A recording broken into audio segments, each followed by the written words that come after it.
Ma'am Julian, magandang hapon po. Magandang hapon po, sir. Kasi po, yung asawa ko po, tumitira po siya doon kasama yung kabit niya. Okay lang naman po kahit may kabit siya, yung bahay ko lang po. Kasal ho kayo. Opo, kasal po kami. Hindi pa ho annulled yung inyong kasal. Hindi pa po. Sige, kausapin natin si Mr. Rodolfo Eneria.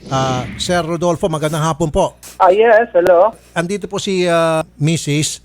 at ang kanyang reklamo, wala ro po problema kung kayo po may kabit. Pero wag naman daw sana ang pambabastos na dadalhin niyo po yung inyong kabit sa mismong pamamahay ninyo. Sabi ko nga ho sa kanya, kung ang problema lang naman yung bahay, hindi niya kailangan manggulo at kung everything. Kasi yung sasakyan ko, nilagyan ng pintura, yung adventure, binasag yung salamin. Aha. No. Binasa? No. Ang dami pong ang dami pong nagkakaroon pa ng problema.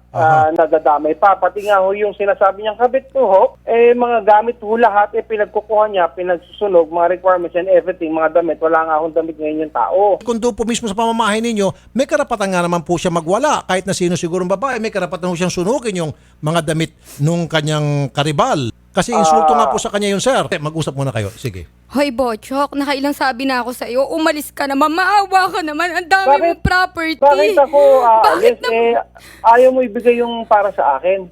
Bakit ko ibibigay? Sinabi ko Tapos, ibenta ang dami natin. mo pang ang dami mo Akin sinira, po yung sasakyan akin ko. yung bahay, Bochok. Pinaghirapan ko yan, pinapasok mo ko sa club.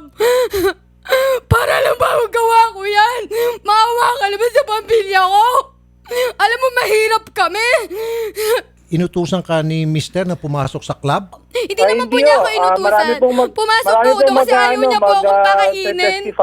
Na nagkakilala po kami doon. Opo, nagkakilala po kami. Tapos tumigil po ako doon. Tapos gusto ko po pagawa yung bahay. Tapos wala po akong pagkain. Ayaw po niya akong suportan. Bochok, sinungaling ka, Bochok. Hinahatid mo pa nga ako, di ba? Humingi ka pa nga sa akin panggas na nagkatulo ka. Pag ginamit ko yung pampagamot mo. Nawaan po ako niya ng tulo. Sir Rodolfo, hindi nga po talaga tama yon na inyo pong girlfriend, dadalhin niyo po sa pamamahan niyo ng inyong misis bilang pagrespeto na lang po kay Miss Julian. I understand po. Meron. Actually po, hindi naman po ganun kalaki yung problema. Ang iniinsist niya lang ko kasi, kung sinasabi niya yung kabit o yung girlfriend ko, sige, wala namang problema, alisin ko yun doon. Teka muna, kanino ba nakatitulo yung bahay? Sa akin po. Sa pangalan mo? Opo, ito po yun. Sa pangalan niya ho pala yung bahay. Hindi po, sa amin po yan. Hindi po. Sa bagay, conjugal property ito. Sandali, tawagan mo nga si Attorney Paul Castillo. Attorney Paul Castillo. Rafi, good afternoon. Hello? Sir, ito pong mag-asawa, ano hong mangyayari dito kapag tuluyan na sila naghiwalay at paano hatian nito? That property is conjugal. Kahit ipagpalagay na lang natin na sinasabi ng isang asawa na siya ang gumasto, siya ang bumili, pero ito'y binili ng panahon na sila'y kasal, ang presumption talaga ay sila ang nagmamay-ari ng parehong ng property na yan. May sinasabi si Mrs. Julian. Ma'am? Kinuha ko po kasi yun, 18 years old po ako. Hindi ko pa po kilala yung asawa ko. Tapos 19 po ako nagpakasal. Yun, paano yun, Attorney? All the more na conjugal, dinala niya yan sa loob ng kasal nila. So nakuha niya yan bago pa sila kasal, no? Opo. So nung panahon na kinasal sila, lahat ng kanilang mga ari-arian ay naging pagmamay-ari nila bilang mag-asawa. Unless Ganun kung meron talaga, silang nagkasal sila. pinipirmahan na prenuptial. Yes, unless meron silang napirmahan na other agreement stating na talagang ang mga pagmamay-ari nila ay kani-kanila lamang. Yun. Pero kung walang ganon, ang pagpapalagay ng batas natin is conjugal property at silang dalawa ang may-ari. 50-50, magkahati sila dyan equally bilang conjugal property. Okay. Mr. Rodolfo Eneria, narinig niyo po. Yes, sir. Yes, sir. Swerte mo. Paano to, Ma'am Julian? Okay lang po sa akin. Hindi hati. ko naman po siya pinagdadamutan. Huwag niya lang po itira yung kabit niya para makapasok kami.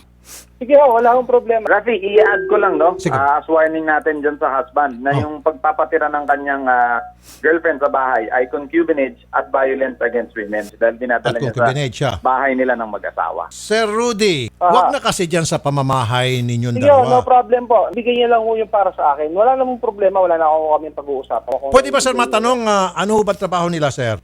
Ano ho ako, real street broker. Opo, marami po siyang pera ngayon eh. Ang dami nga po niyang property, di ko nga po hinahabol. Kung kupal ako, di hinabol ko yun. Hindi, Eh, wala yung naman akin kasi lang problema naman yung dun, gusto Sa akin ko. na naman, maayos na usapan lang. Maayos po ako, Hindi mo nakikipag-usap. kailangan Nagdala po namang ako gulo. ng barangay dyan. Kung ano po sinabi niyan. Hindi, ganito na lang po. Sir Rudy, sino ang titira ngayon dyan sa bahay? Ako po, siya po yung kapatid ko. Paano ba magiging rights namin doon sa bahay kung sakali pong titira din po ako doon? O di, dalawa tayo doon. Di ganito ba, titira kayo pareho sa bahay, ilang bang kwarto yon? Dalawa na po ngayon. O dalawa, di tigisa kayong kwarto. O titigay sa Sige po, tayo. para na po malinaw Huwag din po sa madamo. kanya. Alamanan lang. Walang pakialamanan. May anak na ba kayo? Wala po. Okay. Kamalayan mo, later on, magkabalikan kayo. Wag naman, may iba pa po yung kinakasama. Dalawa po sila. Okay. Ano pong sinasabi niyo po, Sir Rudy? Paano po halimbawa pong mabenta po yung property? Hati Okay, nga. kung okay lang po ba sa kanya? Okay lang daw sa iyo, Para po Ma'am wala Julie, na rin ibenta kaming na lang daw yung property. Okay lang po, kaso po, yung po may utang pa. Ang laki po ng utang, no? Kaya hindi natuloy ang bentahan. Sa hatian, later on lang kayo mag-usap. Sa abogado ho, basta't importante, equal share ho yan. Basta share din tayo, Bochok, sa ari-arian mo. Ano bang maaari-arian niya? Bahay po, apartment. Marami po yung apartment. Dalawa po yung bahay niyan. Maraming kotse. Ang kotse po niya niyan, 4. Oh. Tapos, meron po siya mga business, Hindi, transpo, resto. may hati ka doon. Hindi ko naman po yung pinaghirapan. Hindi, meron. Sir, ano ba mga property mo, Sir Rudy? Sa ngayon po, meron po akong hinuhulugang bahay. Tapos meron po akong, Oh. yung sa Uber na business po. Okay, hati kayo no doon. Sa bahay, hati kayo. Uber, Apartment. hati kayo. Lahat po ng pag-aari Hindi mo, sa akin nakapangalan eh. Ako po, akala niya lang sa akin yun. Hindi po. Kanya po yun. that's for you to find out, Ma'am Julie. Kapag halimbawa napatunayan na talagang siya may-ari noon at pasok doon sa time na nagkasal kayo, hati din po kayo doon. Gusto ko lang po may matirahan kami. Okay lang kanya yun eh. Tsaka hindi ako naghirap doon. Di naman ako tumulong. Pero wala na bang Okay lang. wala na bang possibility, Sir Rudy, magbalikan na lang kayo para matapos na itong problema, mas mabilis? Ayoko na po sa kanya. Bakit ayaw mo na? Kasi hindi naman po, 6 years po kami nagsama pero hindi siya sa akin tumitira. Doon siya tumitira sa nanay ng anak niya. Mayroon siyang sa previous. Opo. So wala na ho talaga kayo din kayo balak makipagbalikan sa kanya, Sir Rodolfo? Buntis po girlfriend niya, Kasi po, 16 medyo years old. mabigat po yung ano niya eh. Para pong inilalayo sa akin yung mga bata, yung anak ko. Anak niyo po yun, hindi po Hindi anak po. ninyong dalawa ni Hindi niya Rudy. po anak. Ano Anak po po yun? sa Anak ko una. po yun ng... Nilalayo ano ko, po ako, 5 oras ka na lang sa akin. Ano yun, Bochok? Ano, saan ka ba humuhugot ng kasinungalingan? Kaya naman po pag-usapan na ba po yan dyan. Yung sa akin na kasi sana, Sir Rudy, akala ko I can do something to make things work out for both of you Apo. na para Salamat. magsama na lang kayo kaysa naman itong masakit to na magkahiwalay kayo, kasal pa naman pala kayo at wala pa kayong baby. Siguro pag nagka-baby kayo, baka yun yung maging dahilan para magkabalikan kayo. Siguro kaya kahiwalayan dahil hindi ka makakapa-baby. Kasi nagkaroon po kasi ako ng... Hindi po, actually po siya po unang umalis ng bahay. Kasi nahawaan po niya ako. Anawaan ka niya? Tapos baka sabi po ng OB, baka daw po yun yung cause na kaya na-infection. Sir, nagkaroon ng tulo at nahawaan mo siya.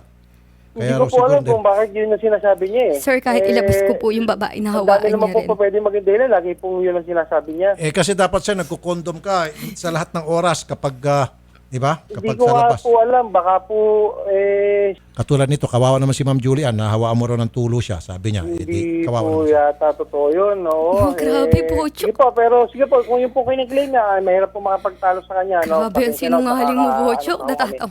Then po Natatawa na lang ako sa'yo. regarding po doon sa complaint niya, sige po, right away po, alisin ko po doon yung sinasabi niya, pero sana po sumunod siya sa napag-usapan ngayon na rights po doon sa property, wag na mo po niyang akinin lahat. Alisin na ni Sir Rodolfo yung kanyang girlfriend doon sa pamamahay ninyo and then pwede ka nang lumipat doon at kapag yan ay binenta, 50-50 kayo. On the other hand, kapag natukoy mo yung mga property pa ni Mr. Eneria, ngayon kasal pa kayo, monsulta ka sa lawyer para ikaw ay makikihati din. Okay, ma'am? Sige po. Salamat po, ma'am, sa pagpunta niyo dito. Magandang hapon po, ma'am. Thank you po.